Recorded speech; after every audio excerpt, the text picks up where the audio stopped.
This is Blendie.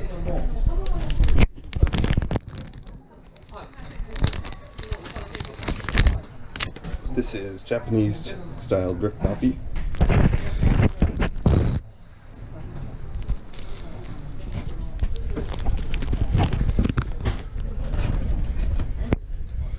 Just like that.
And let's finish.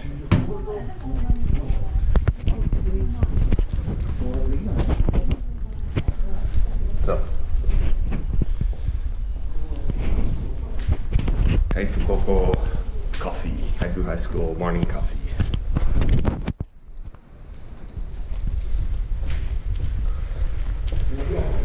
Very important.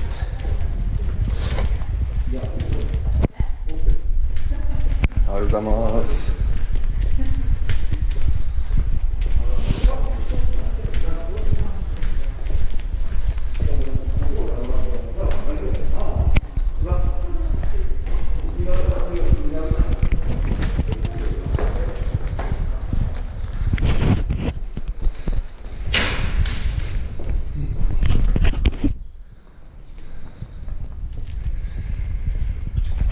Sigh, a big sigh of relief. Now we are in the safe zone.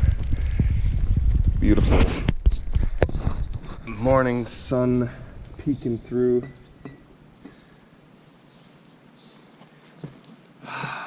Nice. Get all this gear off. Oh man. Let the hair be free. I'll let that stay up there. Woo. So, today, and every day, start my day with a nice coffee. That drip coffee is especially good here in Japan, really cheap as well. And that was just a small introduction to here at Kaifu Koko. But now let's start the podcast. Good morning and welcome. This is Japan James. Today, we're going to have an episode talking about the JET program. Almost lost my coffee there. So, the JET program is the Japan Exchange Teaching Program. And they hire CIRs, which are Coordinators of International Relations, and ALTs, which are Assistant Language Teachers. So back in November 2018, I applied to be an ALT, so the Assistant Language Teacher position. Not specifically English, but that turned out to be my position here at Kaifu High School. Oh, and we have a town announcement. What a special time.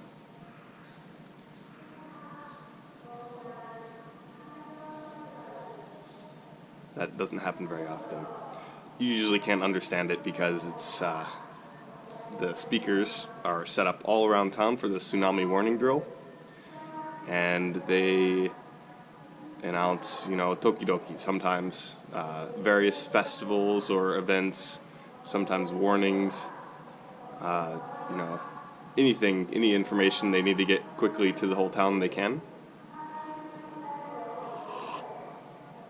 So that's what you're hearing in the background right now, is the town broadcast system and there's a lady that works in the town office that is making these announcements. We're getting quite a lot of pollen falling from the sky today. We got these little guys falling. We got some mosquitoes out as well. Oh. So Jeff, my predecessor, would probably be able to pick out some words here and there, but it is really echoey. So each of our houses as well has a built-in monitor screen, not quite a screen, but just a speaker with some, like a telephone built in. So that's the end chime, that's mosquito.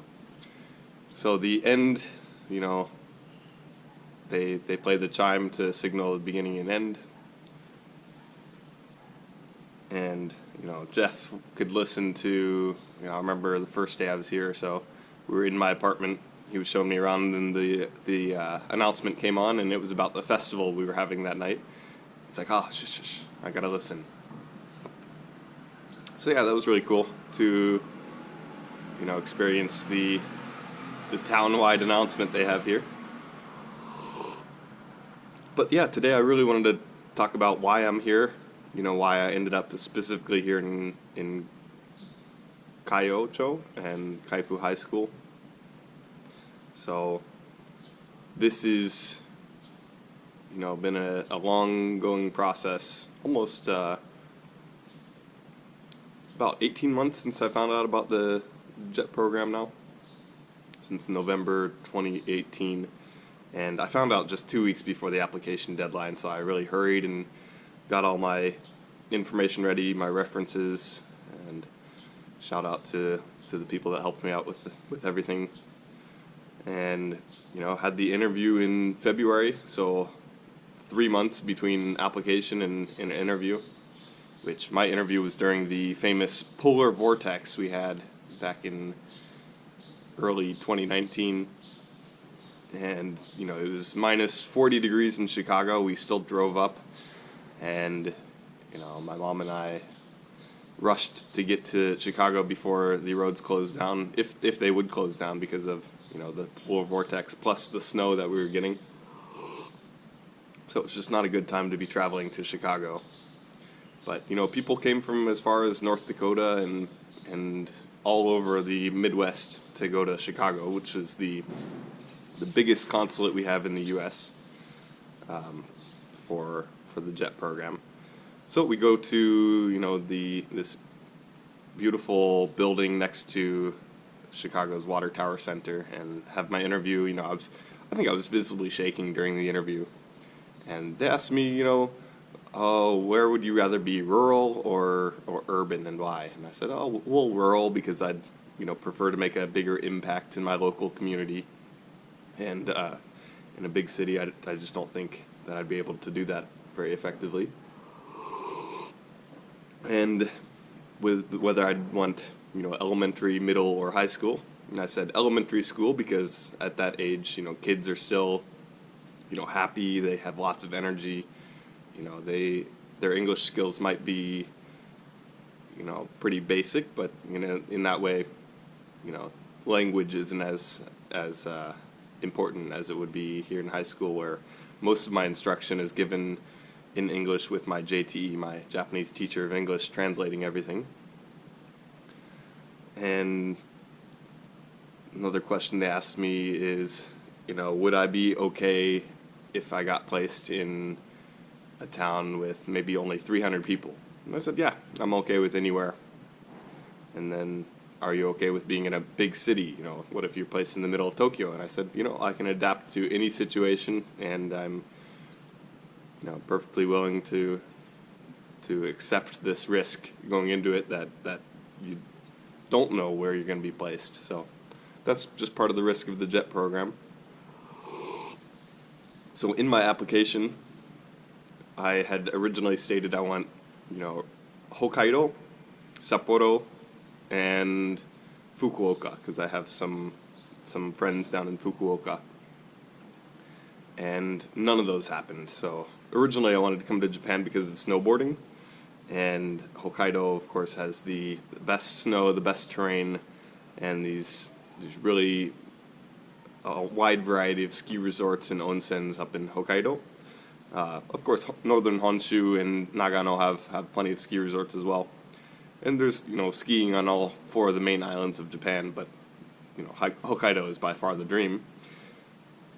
And didn't make it up there this winter, but also didn't get placed there, which is sort of the random nature of the JET program. Got placed here in rural Kaiyo, which is, right on the coast of Shikoku, which is the fourth largest island of Japan. It's the one on the map that just kind of looks like it's just tucked in there between Honshu and Kyushu. And, it's overlooked by a lot of tourists, but it really is a special place here in Japan.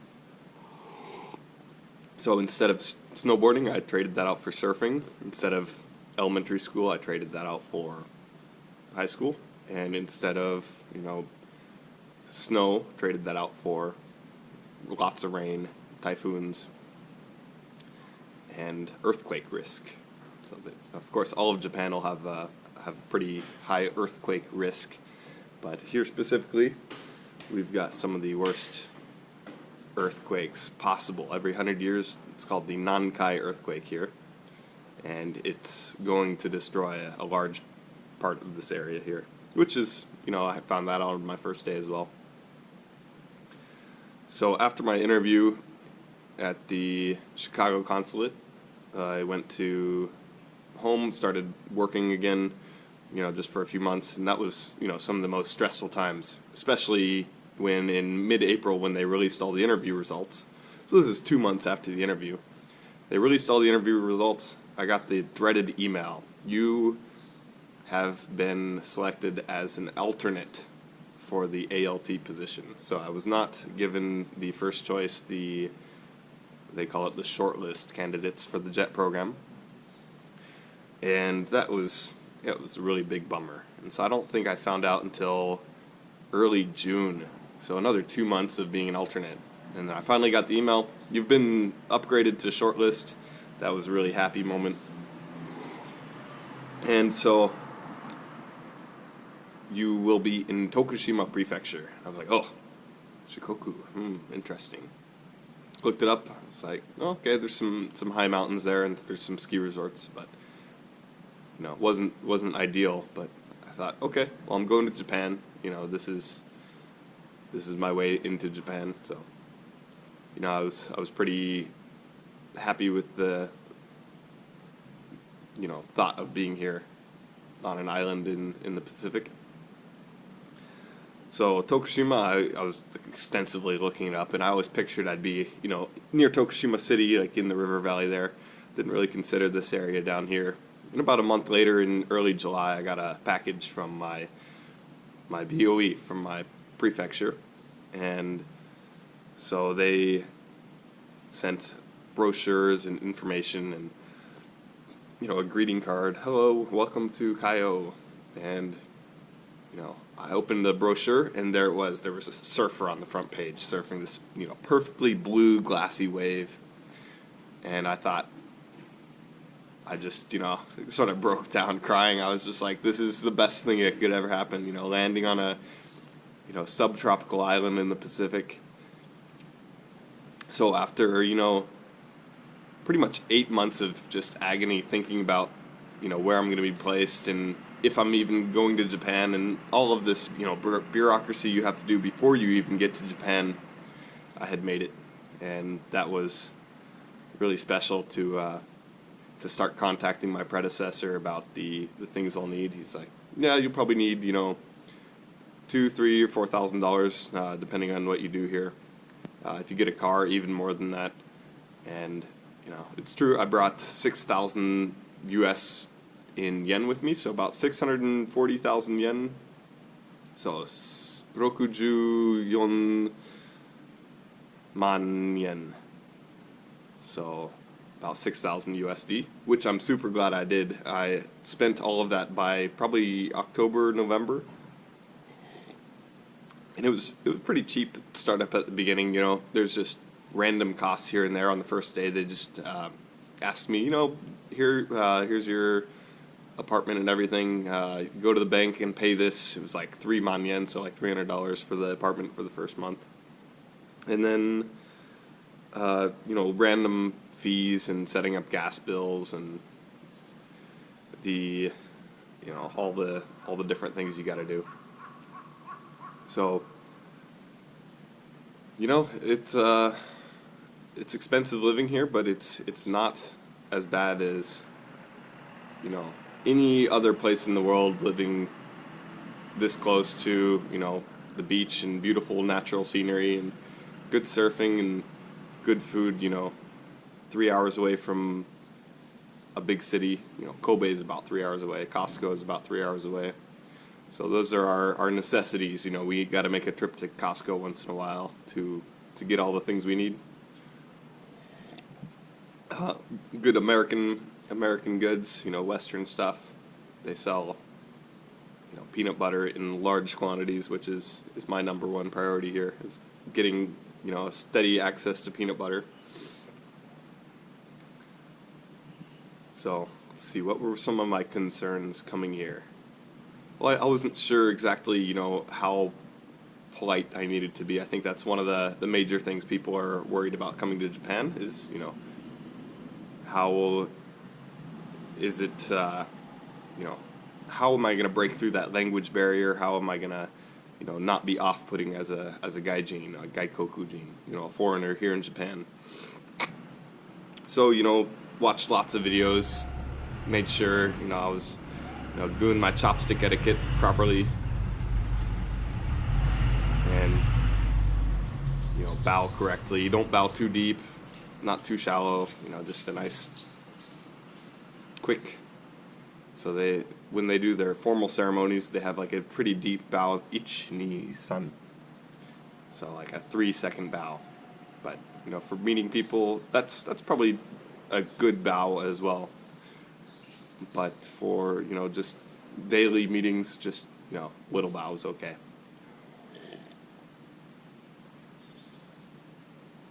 But it is beautiful here. I'm loving my life here in Japan. It's better than I could have expected. It's exceeded my expectations in every way, except the amount of snow we get here is minimal. It did snow. I saw snow on the mountain 3 times, and the last one was actually last week in the middle of April, which is really weird, especially here on the subtropical coast. But, really, really special place. And I recommend, take the jump with the JET program. You never know what you're going to get. You could get, the most rural island in the middle of nowhere, Japan, off Kagoshima or Nagasaki. You could get, dead middle of Tokyo, Osaka, in Sapporo. You could get, one of the ski resort villages. You could get one of the spa resort villages. You could get, any number of these placements. And it's, once you get one of these special placements like this, like my predecessor stayed 5 years and he's got a town job, working at the town board of education now. So there's all sorts of options you'll find yourself into once you're here, and once you get really ingrained in the local community here, and you find cafe you like going to and a surf break community you like, and start seeing your friendly faces all around town, then it's easy to picture why you would want to stay 5 years here. But with the JET program, about 3 years is what's considered sort of allowed, but you have to be an exceptional person, I guess, to get to that 4th and 5th year. But after the 2nd year, your U.S., this is actually no longer effective, so the U.S.-Japan tax treaty was repealed last August, and I'm grandfathered in, fortunately, because the first 2 years in Japan are tax-free both for Japan and for the U.S., and that worked for Japanese citizens going to the U.S. to work as well. But unfortunately, that was repealed, so any incoming jets will not have access, from America only, will not have access to that treaty. Also, you can only take out 3 years of pension in Japan. So if you stay 5 years and leave after that, then you only get 3 years of this. You pay $250 in every month for this pension that you get back at the end. So it's not a great idea to stay 5 years just because you're going to lose out on, $5,000 or so. I'm not exactly sure how much it is, but that's money that's just gone. Also, if you stay at 1 year, that's probably not the best bang for your buck because, you buy a car, you pay all these bills, all these one-time fees that, it's just more effective if you stay 2 years. And you get that free flight at the end, so, I think 2 years is a pretty good number. For me, personally, I'm thinking 3 years. I'm already contracted for 2 right now, but, we'll see what happens. The, ever-changing situation in world events right now is making the future seem a little scary, especially for the new incoming ALTs and CIRs. The 2020 Olympics, of course, has been postponed, and that's already pushed our rivals back till September, when the Olympics were still supposed to be going on. But now people are unsure what's happening with the September intake of new arrivals. I think April arrivals might have already come in. I'm not sure exactly what the situation is with that, but it's like diving headfirst into dark water, or whatever the saying is there. But coming here, learning a new language and learning a new skill, surfing and all sorts of new skills and all the hidden knowledge you're going to get into once you're here totally makes it worth it. It's traveling and immersing yourself in the culture, which is the way I've chosen to travel throughout the world. I'm not gonna buy a round trip ticket for 5 days to go visit a country. I don't think that's ever on my travel plan again. One-way tickets are the way to go.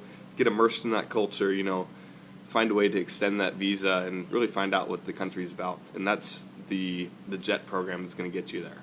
Absolutely. So, with that, I leave you time to, voice your comments, concerns about the JET program. Reddit JET program ALTs are constantly posting and updating information, and everybody's asking questions on there, so that's a good way to get advice. Lots of other YouTubers out there. I don't know any specifically right now, but you can find heaps of information about the JET program and find out exactly what you need to know. And once you get to Japan as well, there's a pretty good community of ALTs around. We've got about 90 here in Tokushima and thousands within Japan, so you're never alone in this. There's always somebody to ask, and it's a scary process, but you'll get there. And try and try again. If this is your dream to be in this beautiful country and drink Japanese coffee and enjoy Japanese customs, this is the way to go. Hontou ni arigatou gozaimashita. Thanks for watching. Catch you next time.